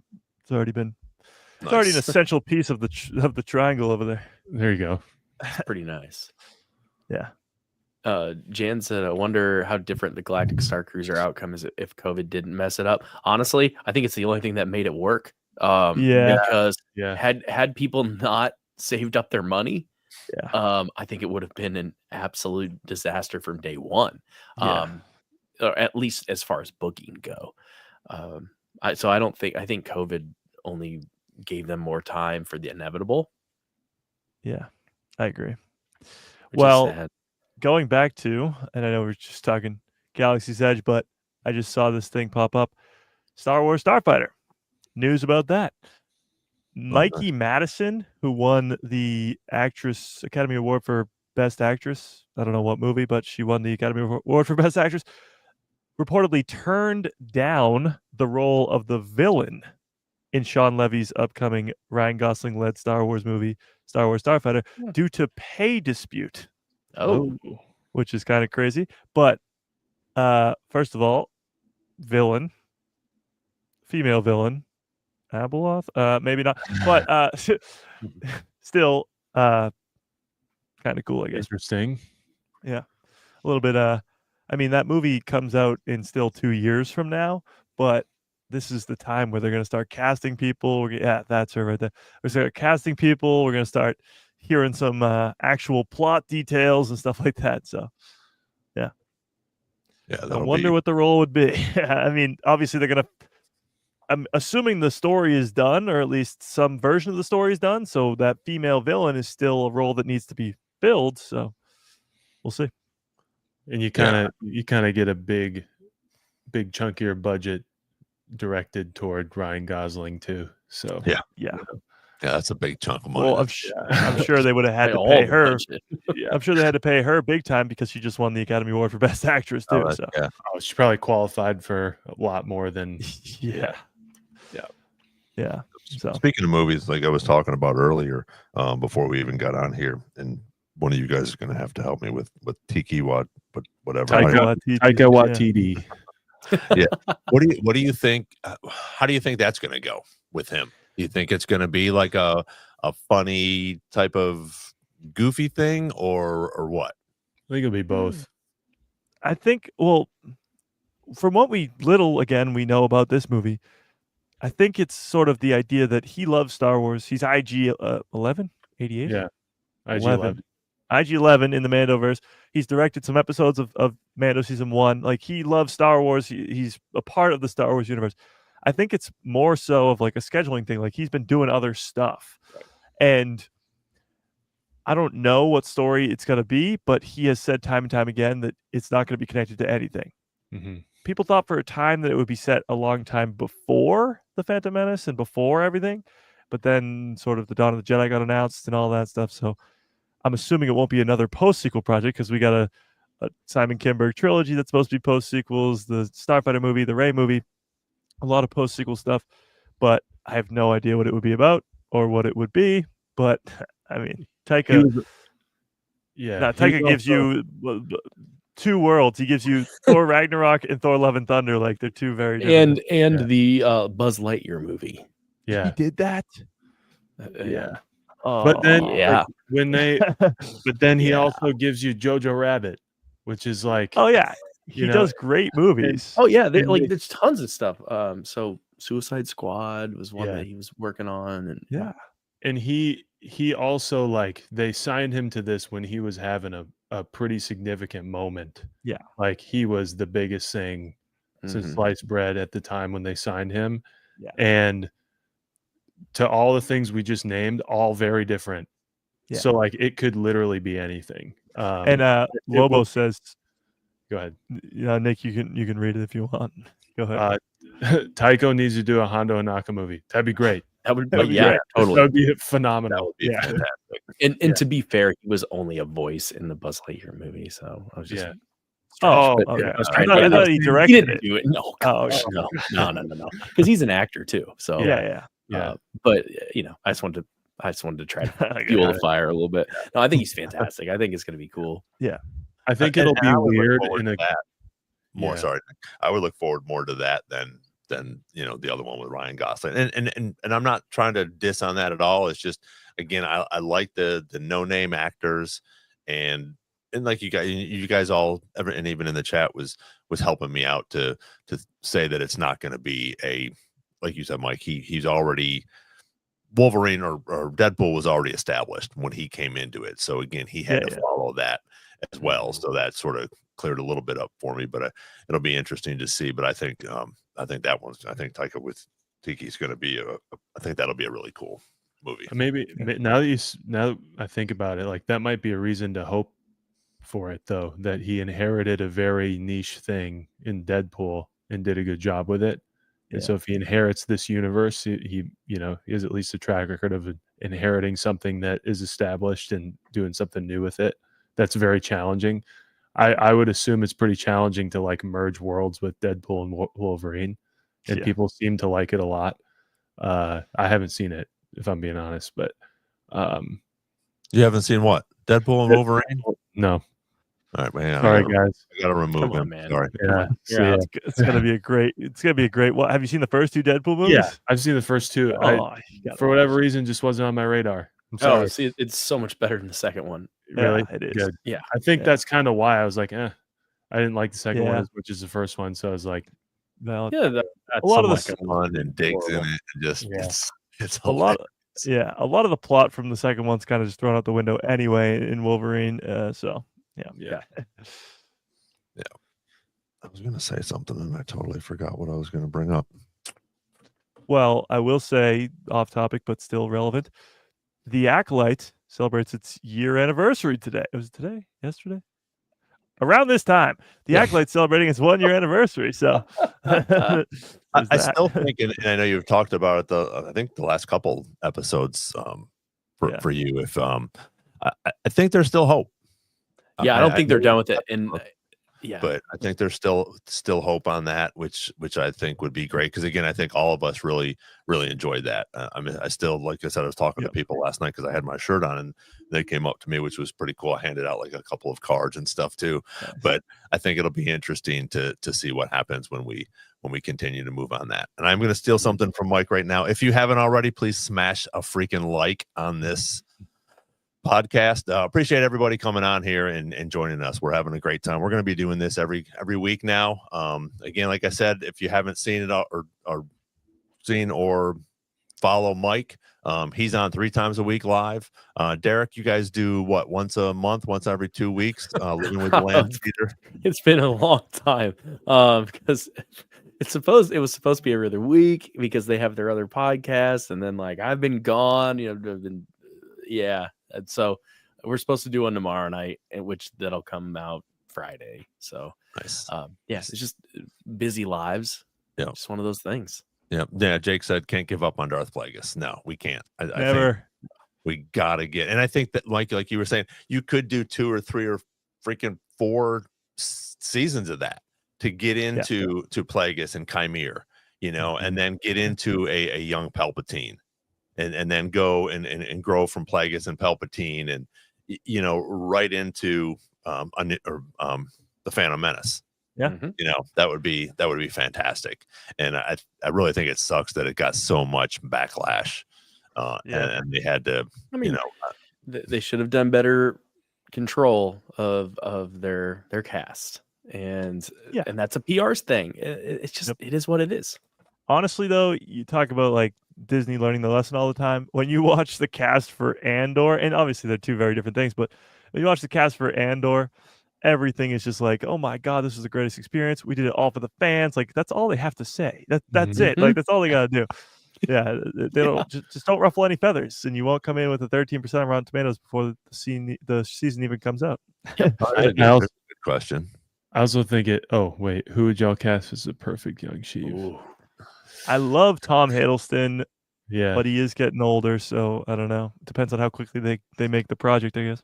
I saw a picture because I did a thing. If you guys haven't checked it out, also I sent it to you guys, but it's also up on all my social media. A thing with Palpatine and decades in the making for him to come out and what he was doing from Naboo all the way up to Mustafar and becoming the Emperor. But I totally lost my train of thought on that one. But anyways, there was some pictures of one of the guys from, it's not Game of Thrones, it's the dragon, House of Dragons. House of Dragons, the blonde haired guy that's on the other. I can't think of it. They're all blonde hair. They're all blonde hair. His name's Matt. I'll have to look him up, but His name's Matt. Yeah. he's very much like a young, Ian. And I think he would do a great job. What's crazy? Well. You guys know what's crazy is Matt Smith was originally cast in the sequel trilogy and then didn't make it in. Really? And so people were thinking like, oh, if there's like any sort of like Palpatine clones out there, that'd be a great person to do it. And then he never made it in. So that's a wild circle of fate there, Ron, that you saw him and you were like, if they were going to do something like that, you have to go with the hot actor, and that's Timothy Chalamet. Like, the guy. The guy who played Damon. Okay, yeah. They had a cool picture of both of them next now, but neither is But they had a picture of both of them next to each other, and I thought that was pretty cool as a young Palpatine. Yeah, he's the hottest actor out right now. I mean, you could put him in there, and let me see. You can bring a lot more Star Wars fans into the Star Wars, or a lot more fans to Star Wars in this universe. And that's why I say that too. And you bring a lot of females into that. Well, I think Darth Plagueis is pulling in all the females, if we're being honest. Yeah, I know, like a nice day. I mean, look at it's crazy that we waited. It's crazy that we waited 20 years to see Darth Plagueis, and we got 2 seconds of him, and we're never going to see him again. Yeah, I don't think we are. Don't say that. Yes, we are. Yes, we are. Yes, we are. He's coming back. Matt, okay, that was a Matt Smith. Thanks, Jacob. Yeah, I thought that was pretty cool. Yeah. But yeah, I hope we do get something. I know the new book came out. I do want to get that Yeah. on audio. I've started touring again, so I'll be on the bus and flying a bunch. So I'm definitely going to download that one. And I want to read that Rise and Fall of the Galactic Empire. Is that the book you're talking about? No, the Acolyte had a spin-off book that just came Oh, out. that's right. There's apparently a newish book written by a historian from the perspective of a Star Wars historian about the rise and fall of the Empire. Yeah, I And think it- I've heard of that. And I saw some excerpts from it, and it looks really good. And it's basically this historian who, a long time after, like, kind of knows everything now. Like, he knows knows Palpatine was a Sith Lord and all this kind of stuff. And he's like writing it as a historian would write an opinion piece about, That's awesome. like, and it's based on a really, like, a best-selling book that someone wrote about the Nazi rise and fall, like 40 years ago, and it follows it like beat by beat. So That's crazy. I saw some of those excerpts like last week. It's like, I gotta read this thing. That one, yeah. Oh yeah, I've definitely seen that cover. is that out? Yeah, Great I think so. Or at least Great someone's read information, it, because it's either out or people have gotten like the Yeah. reviews in. The talking about that era, I guess, with the Acolyte prequel, the High Republic books are coming to an end, and I only read phase 1, and it was really good actually, the story wise, like setting up all the characters, whatever.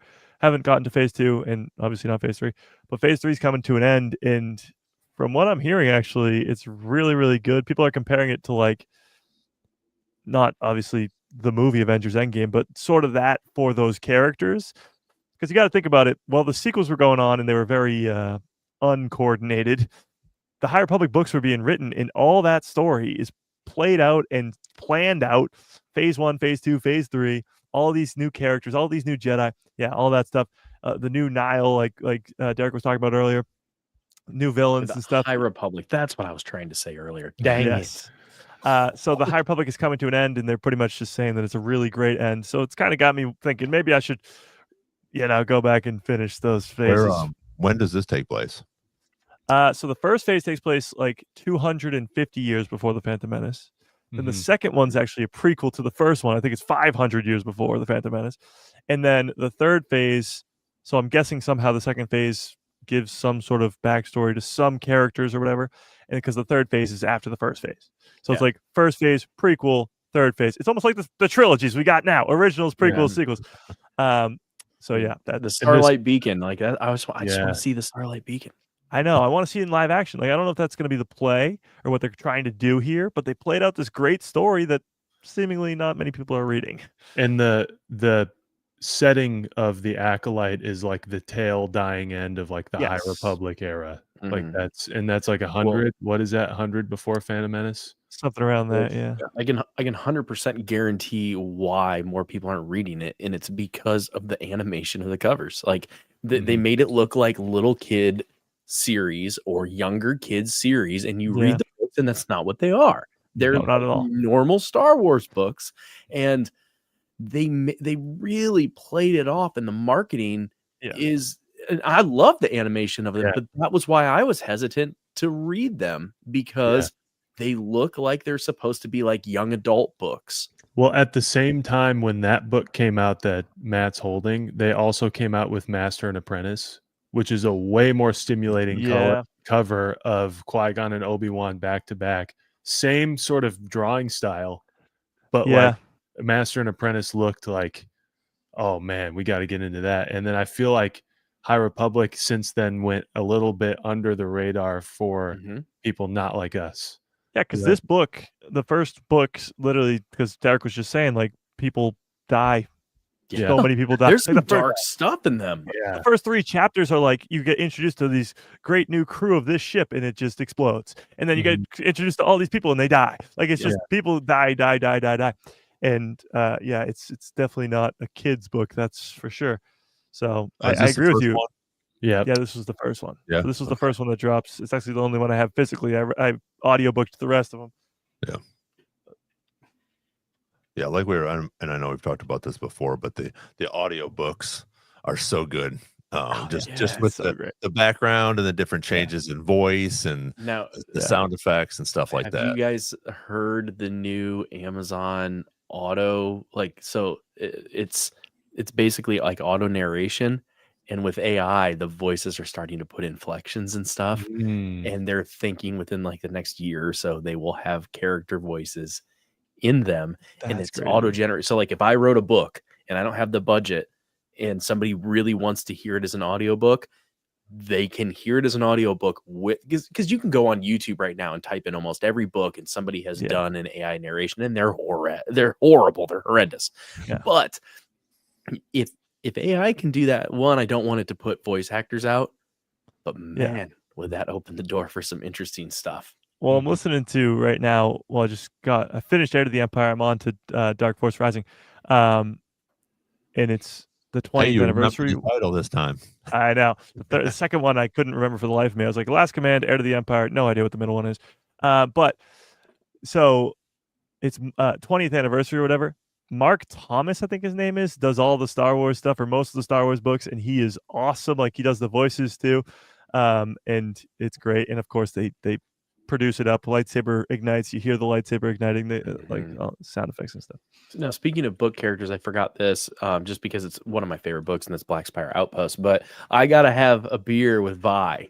She wasn't drinking a beer, obviously, but she stood next to me and talked to me at my table. And then I was like, it was pretty amazing. And again, just one of those great things. If you haven't read Black Spire Outpost, or Black Spire, I guess, read it. It's one of my favorite Star Wars books. What'd you say it was Vi? Forget her name. I can look it up real quick. Hold on. I was just trying to find. Yeah. Oh, find the picture. That's not it, is it, Derek? That's Vi. Okay. Let's see. Black Spire is by Delilah Dawson. Oh yeah, there it is. I think am I mistaken? Did any of you guys read the Aftermath trilogy? Mm-mm. I've watched like recaps and stuff of it, but I haven't read it. Aftermath was the first canon novel when they did the cut of Legends in Canon. Yeah, and I want to say it takes place at some points in Black Spire, but I'm probably wrong. It's been easily 10 years since I read it. But yeah, the Aftermath is one I got to go back to because it is canon and it is sort of the main characters and stuff. The first one's slow. Yeah. Second one's awesome. This one is slow, but you got to read. Should you read both of them? Oh yeah. There's 3 of them. Yeah, okay. And the first one is slow, but like, the main characters are people like Snap Wexley, who has a small role in the sequels, who's a pilot. Which you don't see yet because like these came out before the sequel trilogy, and the second one's freaking awesome. I think it's the best one, and then the third one, Empire's End, is basically Battle of Jakku stuff. I like it as a whole. The first one's tough. Like, it's nothing really that cool happens that you're expecting from a first Star Wars book coming into new canon. Yeah, but the second one is all about this. Hey, Austin. Yeah, Austin Fuller's in the chat. The second one is very much a like teeing up the Rise of Skywalker thing, and that happened before they even got into that stuff. So it's good. Well, and that's why Black Spire was there to support the movie. Or the sequels and the whole storyline in the parks. But Delilah Dawson that wrote it, she also wrote Phasma and Rise of the Red Blade. I haven't read Rise of the Red Blade. I haven't heard anybody talk about it. So that's usually not a great sign. Yeah. Well, the same thing did happen with Phasma, and that's a pretty good book. Yep. Yeah. Like, no one really talked about it, and it's good. Same with the Leia book. Yeah. Because I just saw something the other day, and it was like the biggest waste of a character is Phasma. Yeah, no, very dense book with like information about all of that stuff, and it's kind of forgotten about. Yeah, because everybody says, I actually haven't read the Phasma book, but everybody says the Phasma character is way better in the book than ever on screen. Mm-hmm. It makes you it made Austin and I went through the sequels together, who's in the chat right now, and it made me really excited in The Last Jedi. I'd be like, all right, Phasma's gonna have a lot going on, and then it didn't really happen. Yeah. Well, I kind of want to check out this Rise of the Red Blade now. So it's Star Wars Inquisitor Rise of the Red Blade, 4.6 stars out of 806 reviews on Amazon. Right. And Inquisitors is pretty cool. Unfortunately, it probably didn't get a lot because Reva's on the cover.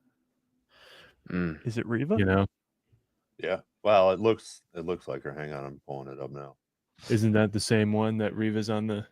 Is that? That's what it looks like. Oh, never mind. I'm thinking of the wrong. Oh. I'm thinking of the wrong book. Yeah, I'm like, why have I not Yeah, I didn't really like heard anything about this Inquisitor. book? Oh, there Jan said it's great. Well, it's great. You did prove a great point of Disneyland. So Yeah. maybe I'll have to do Got to this give it one. to him, Derek. There you go. No, like, Hey, while we're all here, we're starting to actually get more people on the podcast. So in the chat here, if you guys wouldn't mind mentioning, I know it's a little bit later for Mike because he's on Eastern time, but if you'd like us to start a little bit later so everybody can come in, let us know. I thought this was a great episode. Sorry, let me get on here, but having something to talk about is really cool, but also shooting from the hip like we've been doing tonight, I think is fun as well, where everybody can have their input and we go from this to that and everything else. So if you wouldn't mind, leave something in the chat and let us know what you guys think. If we should do something a little bit later, we're trying to do anywhere from between 6 and 7:30 at this point. Nick can't get on until a little bit later, and same with Derek, just because they have jobs. yeah, losers. Yeah. Look at us. Nerd. If later's better, let us know in the comments, please. And we appreciate everybody coming on here and talking. And we got a pretty good chat going tonight too, which is pretty cool. So yeah, I will say I liked the idea we had last time about hot takes, but I wasn't prepared to give any. So we'll have to do that again in the future.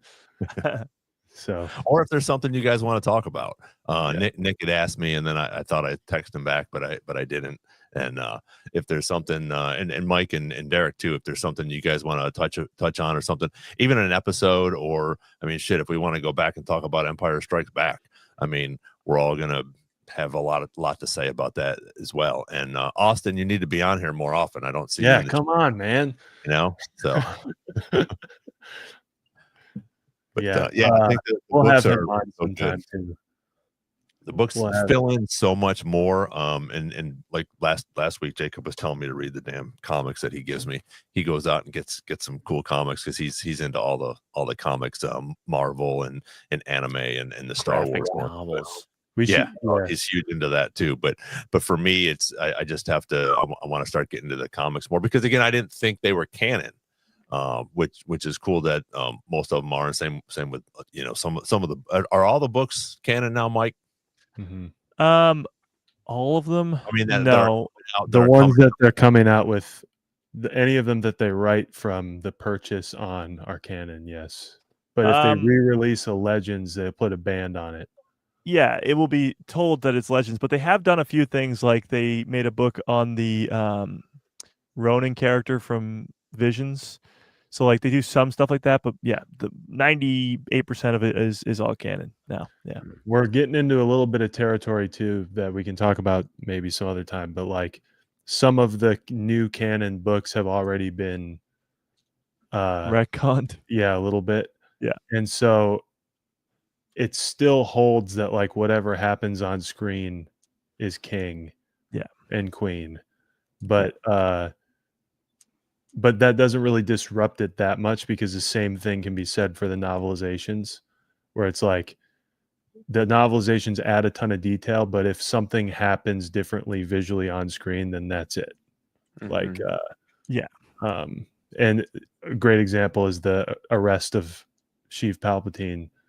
He beheads two of them and impales one of them in the skull in the book, but that's not what you see on the screen. So that's what happens up here. Yeah, exactly. Yeah, that's what we all want.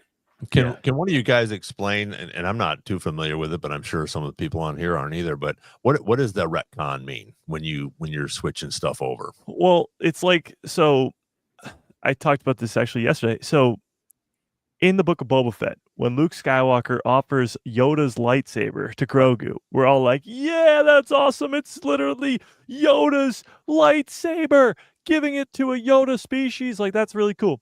Yoda's lightsaber in a canon comic, right, in Masamita's hand, is thrown into this giant pile of other lightsabers on Coruscant and burned in this big, destroyed, right? Yeah, right after Order 66.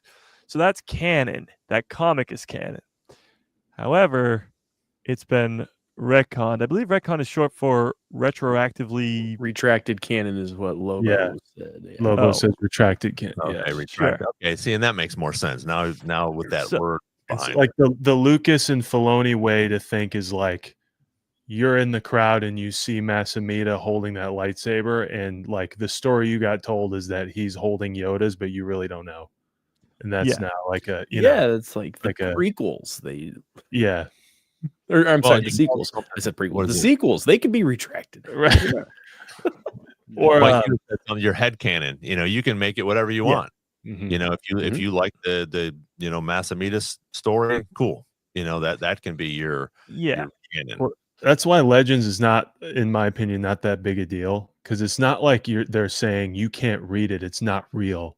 It's like, hey, we're for our ability to make stuff, these are going to be considered like the legend of what happened to you, and we're definitely going to use a lot of this stuff like Thrawn to make it fit with how we can put stuff out. But you can't. If they tell me that Darth Bane's not real, I'm out. Yeah, like it's real for all intents and purposes. He's real to you, but you don't have confirmation. It's real to me. Yeah. And so it's like that Plagueis novel is as good as canon. You just don't have any like confirmation or anything conflicting with it. But if there's something that really conflicts, because there's a lot of legend stuff that doesn't make sense anymore, we pull the point from it and use it later on. Plus, there's so, like, just Darth Vader alone. There's so much in the comic books and graphic novels. There's a ton. We got to get Jacob on here to talk the Vader comic line, because it went on forever. It's probably still going, and they're really good. Yeah, I think it did end eventually, but it was from like 2016 to like 2022 or something crazy. Like it went on for years and years and years. And there's a lot of great stuff in there. Actually, now it's the legacy of Vader, and it's about Kylo Ren, which is coming out right now. But the comic stuff is always really good. Jacob, Jocasta Nu, the librarian, in a canon comic, has a lightsaber rifle. And it is sick. Yeah, that's a Vader comic with him chasing down Jocasta Nu. She kind of knows. Yeah. It's so we should. Yeah, that's a whole other thing. I mean, there's also lightsaber whips and like there's. Yeah, I thought that was pretty cool that when they brought that in from the Acolyte. Now, was that already set up somewhere else? So I mean, whip? Yes. Yeah. So Vanestra Rao is a character who's from the High Republic books. So actually, in that book I showed earlier, she's a youngling-ish type character, I guess. She's a lot younger, but she's very powerful, and one of the quickest rising Jedi at the time, and her species just happens to live for a very long time. So she's probably 100, 150 years old by the time of the Acolyte. So that whip that she's had has been around for a while. I remember it being a big deal when that first book came out, or whatever it was, when she first gets, it's phase 1 where she gets introduced. And I remember it being a big deal. Like, there's a lightsaber whip. Well, yeah, but that was also in a Darth Bane book. I mean, obviously that's Legends. Yeah, I mean, in canon. It's been around. Yeah, it's been there because was it Githany had it? Yeah, those Darth Bane books are awesome as well. If you haven't touched on those, and I think because I don't know if we'll ever see that in live action, which again would be awesome as well. That would be a cool movie or live action, which you could bring. You could bring Batista. Anybody in, do that. You don't have to have these big main characters again. You could bring some people in, and those characters alone, I think, would bring fans to the theater, or put them on Disney Plus when you have somebody like Bane with the rule of 2, and have something to explain that to some of the Star Wars fans that aren't fanatics like us to talk about that and why it's Palpatine and Maul and why it was Plagueis and Palpatine and stuff like that, where you bring Bane into that, and have that big Sith and Jedi war, and see what happens. The thought bomb. I got an idea. This doesn't necessarily satisfy the Jedi Sith war thing, which would be awesome, but do it Andor style. So 3 episodes of Bane setting it up, a time jump, 3 episodes of some important legends Sith. You could do that with just Bane. Yeah, true. Long. Yeah, so you do him, and then you end at Plagueis time. And well, I think what would really be cool with the Jedi and Sith wars would be like a Game of Thrones type thing, because you'd have all these different sections of all these different characters and so many different things going on with the Mandalorians, and obviously you got the Jedi, and then different sections of Sith, different leaders in the Sith order, I guess. Getting to see that in sort of like a 8-season show live action on Disney Plus would be insane. So great. Yeah. Oh yeah. It's such a big thing. Like, we talk about the Old Republic and how everybody wants it, but it's such a big task. Like, it's nothing that we've ever seen before in Star Wars. It almost makes like the original trilogy like look like a tiny little story, and this is such a vast galaxy-wide war between all these lightsaber wielders and force wielders and stuff. So it is such a difficult task to pull off well. So I think that's why they're probably taking their time a lot with this era. There's so many eras in it as well. Oh, It's yeah. not just one time. It spans thousands and thousands of years. Yeah. It's ridiculous. So we're coming up on 2 hours, so we're going to go ahead and wrap it up. But what I am going to do, Nick, like you suggested, I'm going to get with Jacob, and we'll do that as an episode and bring him on. He actually just came home from work, so I'll have to figure out sometime whether he's off on a Wednesday or something, and we'll do that. We'll touch on those Darth Vader comics, which would be pretty cool. So again, thanks to Mike, a guy who loves Star Wars. Check his podcast out. He'll be live tomorrow, 1 o'clock Eastern time, 2 p.m. 2 p.m. Eastern, Eastern Standard Time. Yeah. Derek and Nick, thanks guys for joining us again. We're going to do this again next week. Should be 7 o'clock. Thanks everybody for joining us tonight. Everybody for their comments. Again, if you have some ideas, I know somebody did. Was it Jan? Yeah, Jan talked about books and comics, retcon, different things like that. So we'll definitely try to get Jacob on here to talk a little bit about the Darth Vader stuff and just more Star Wars. So everybody, thank you so much for joining us, and we will see you next week, and may the Force be with you.